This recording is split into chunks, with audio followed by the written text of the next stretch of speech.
আসসালামু আলাইকুম।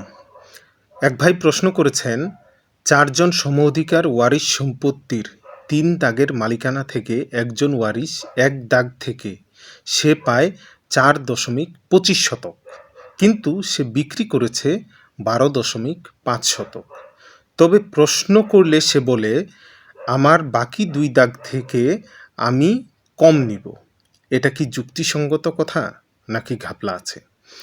তো ভাই, যিনি বিক্রি করেছে ১ দাগ থেকে বেশি বিক্রি করে দিয়েছে, তিনি পাবে ৬.২৫ শতক। সে ১২.৫ শতক বিক্রি করে দিয়েছে। সে বলছে যে অন্য ২ দাগ থেকে সে কম নিবে। এই কথার মধ্যে কোনো ঘাপলা নাই, এটাও সম্ভব। তবে আপনারা যদি প্রত্যেক দাগে দাগে সবার অংশ বের করে নিতে চান, তাহলে যার কাছে বিক্রি করেছে সে কিন্তু বিপদে পড়ে যাবে।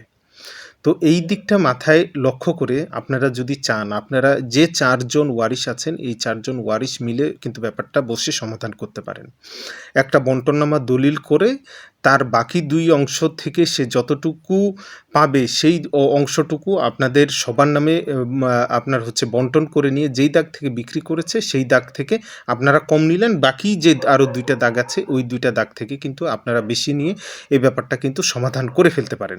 এটাও যুক্তিসঙ্গত, এটা করা যায়, এটা নিয়ে কোনো ঝামেলা হওয়ার কথা না। আশা করি এই ব্যাপারটা আপনি বুঝতে পেরেছেন। আরও কোনো সমস্যা থেকে থাকলে ডেসক্রিপশন বক্সে দেওয়া হোয়াটসঅ্যাপ নাম্বারে যোগাযোগ করতে পারেন।